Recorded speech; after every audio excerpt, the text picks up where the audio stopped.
Part 3. You will hear a conversation about tea between an expert and a reporter. You have 30 seconds to look at questions 21 to 24.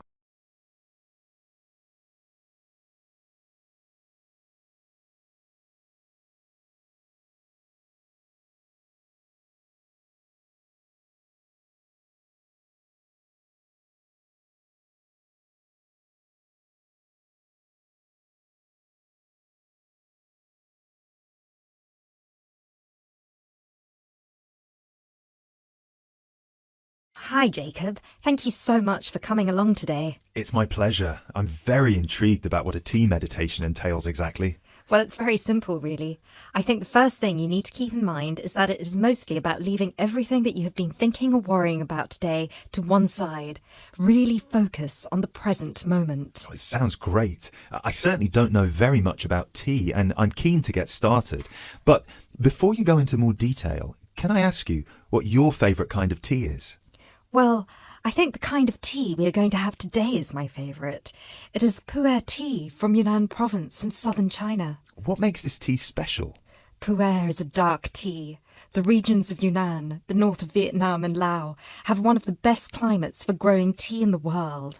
Pu'er is a post-fermented tea. Oh, what is a post-fermented tea exactly? It is a tea that has undergone a period of ageing in the open air. They age the tea for days, even years. The exposure to humidity and oxygen help to oxidize the tea leaves and encourage fermentation. This changes the smell of the tea and also removes a lot of bitterness from the taste. It sounds similar to the process of aging wine. The process is different, but the effect of aging on the taste is certainly similar. Does this mean the tea can be quite expensive? Absolutely. It can be very expensive.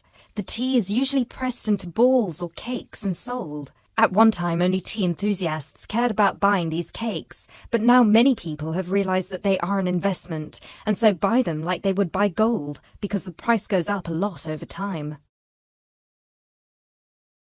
You now have 30 seconds to look at questions 25 to 26.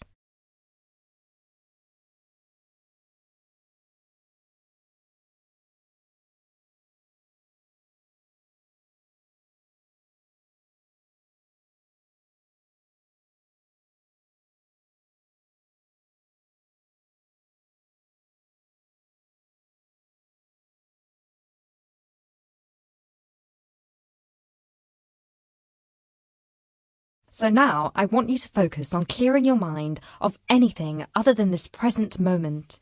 Let go of any concerns. Okay, one slight problem. I will need to record our conversation, and I will need to take notes for the article. I plan to write about this for my newspaper. Is that okay? Oh yes, of course. Whatever you need. Thank you. I'll try to keep my notes to a minimum. Good. So, where was I? Oh yes, I think very few people really appreciate the complexity and variety of tea that exists in the world. Right. Most people are maybe like me and just use tea bags.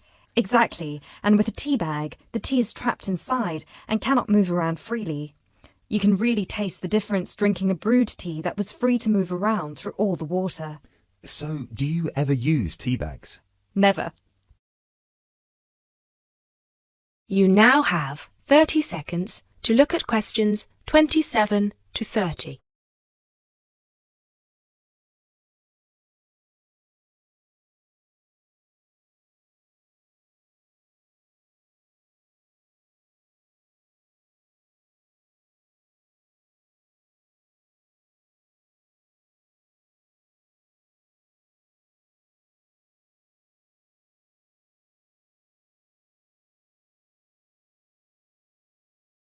There are many different kinds of tea: white, yellow, black, green, oolong, matcha, herbal and many others.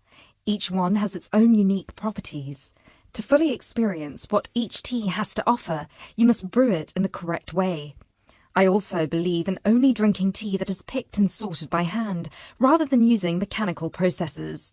Although it takes more time, the tea made by hand is so much better that it leads to an increase in the tea sales.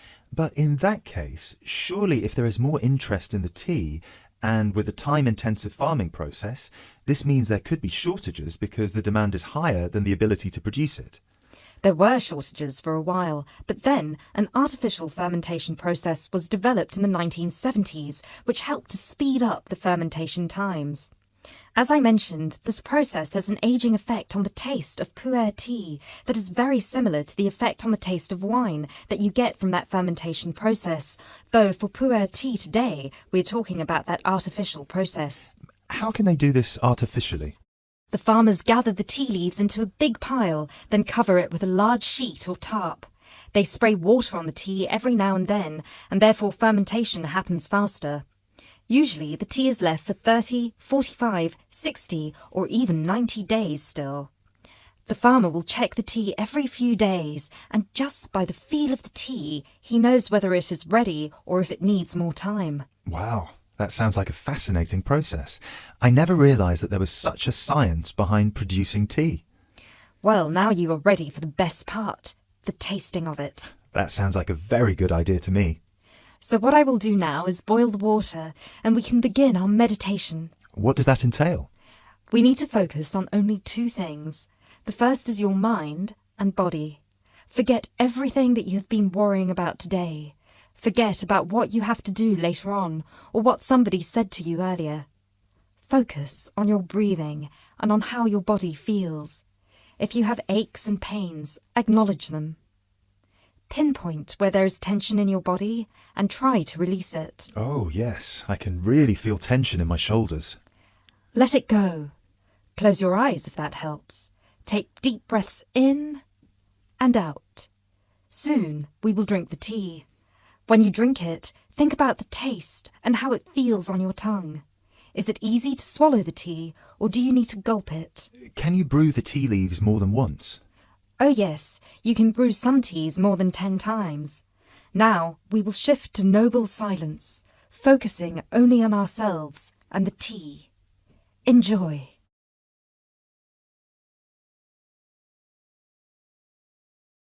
That is the end of part 3.